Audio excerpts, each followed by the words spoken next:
Things you shouldn't let your kids do in the summer, according to a bunch of ER doctors. What if your kids are grown up?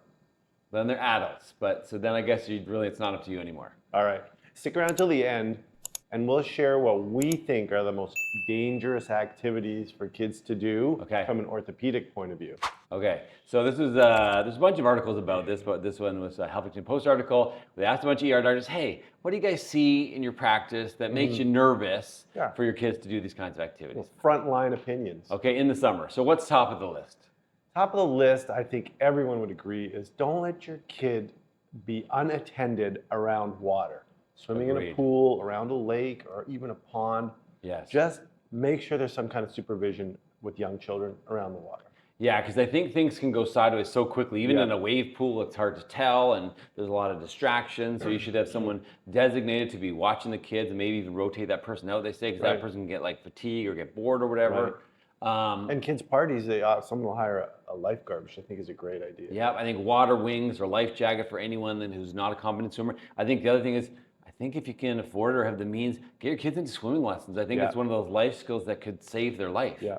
Or if you can't afford the lessons, teach them yourself. Just a side note for me on the water, I think, is diving.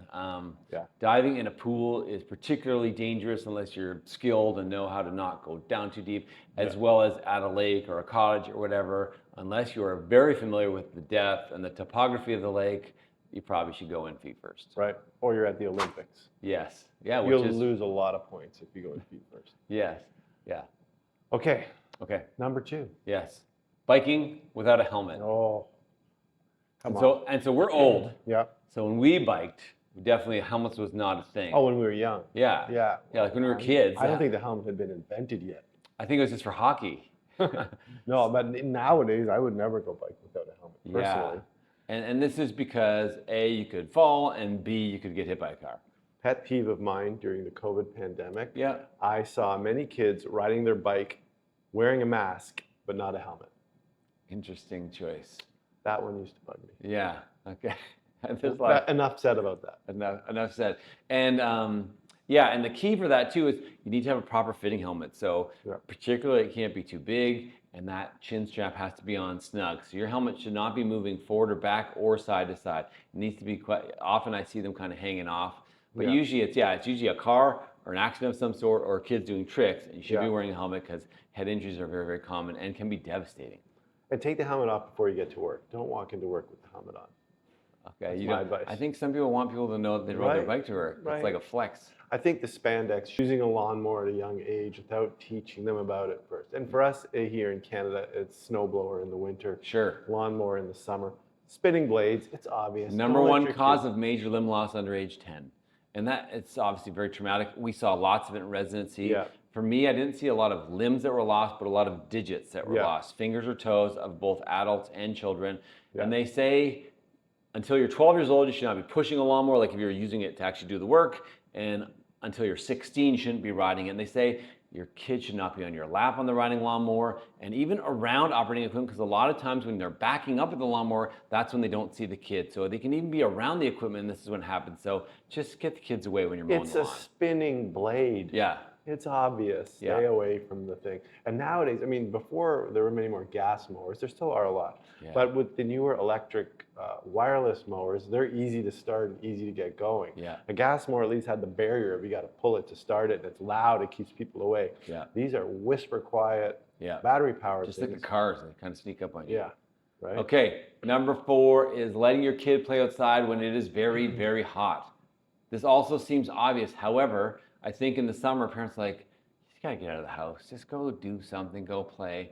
But kids, because of their surface area as well as their blood volume, they are not very efficient yet at modifying or regulating their heat, so they can't sweat as much, so they are prone to things like heat rash and even heat stroke. And it even happens in an organized fashion because the team sports, the kids are playing soccer, they're playing baseball, they're playing other sports outside, and they can overheat readily. And the coaches is just another dad coaching or another mom coaching. They may not understand the significance of the 40-degree weather that the kid is running around in.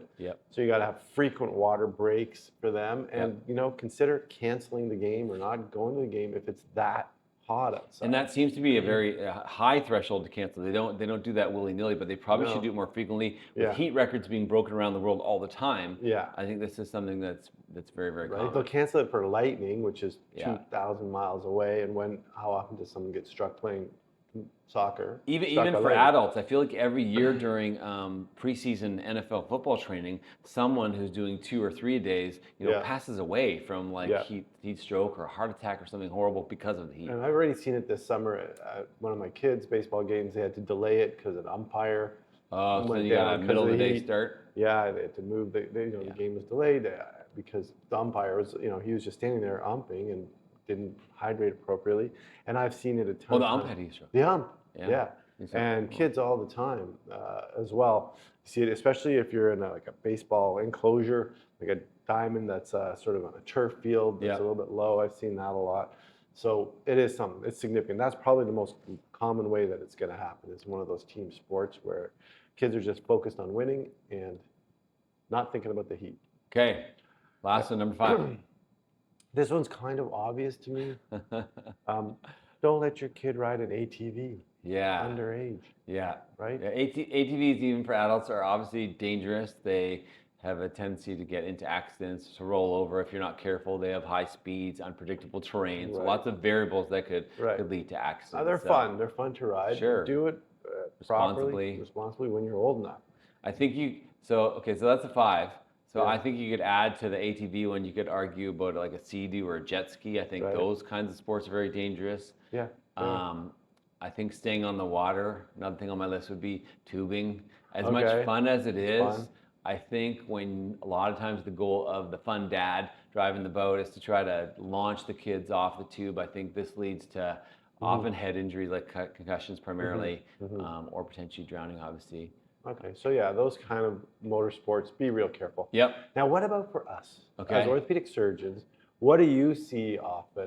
I mean, this isn't a rigorous study that you've done, just over the years. I would say for me nowadays, it's the e-bikes and the e-scooters. Yeah, e-scooters. Holy, and they're fast. Yeah. They're so fast. And they're hard to see, and people are zipping out, and they're on the sidewalk, they're on the road. Yes. Yeah, and they're not. Yeah. They're only gaining popularity, and I'm already getting called in the middle of the night for e-scooter injuries when I'm on call. Adults and kids. I expect that to get more and more. I feel like the e-scooters are the trampolines of the late 90s. So, I'd say trampolines are less common, but they provide a fair bit of work as well. But I remember when the backyard trampoline became popular. Yeah. That was regularly seeing injuries from those. Agreed. Okay, so we've got the e-scooters, trampolines. See, I'd say monkey bars, but bars. But I feel like kids are just less outside and less active. So, I feel like that was part of one of our Canada fitness tests, was like the flex arm hang, which essentially was a stationary monkey bar. Yeah. I feel like kids do that less, but but would you tell your kid not to use the monkey bars? No, because we see the numerator, right? The injuries. The denominator is huge. So the percentage of kids that get hurt on the monkey bars. Get out there, be on a slide, be on a monkey bar. Go for it. Be careful. Careful with other kids around and stuff. But I think it kind of goes with the water. A little bit of supervision around the monkey bars would go a long way. Right. And just to watch for risky behavior. Maybe don't hang upside down for that long. Right? Yeah. Maybe don't hang by one arm for that long. Maybe don't try and hang on by your shoes. It's like when you used to try to spin people on the swing and do them really high, and then go right around, or some kid would get launched off, or like put someone right in the face. Kind of, they'd get too close. Swing, same thing, less common, but So the monkey bars, they're very, very commonly used by kids. Just a little bit of supervision, because that's the elbow. The supracondylar elbow fracture in kids. We see that one. That one's not a fun one. If you have any that we didn't mention, please list them. If you're our age, you can talk about your lawn dart experience, which certainly is a very dangerous game that no longer exists. Is that banned now? I think it's banned. They don't make them anymore, I think. It just doesn't make sense. I got to throw mine away then. Yeah. But now be careful, keep an eye on your kids, but still try to have some fun this summer. And if you like this video, please like it, subscribe to our channel. And remember, you are in charge of your own health. We'll see you next time.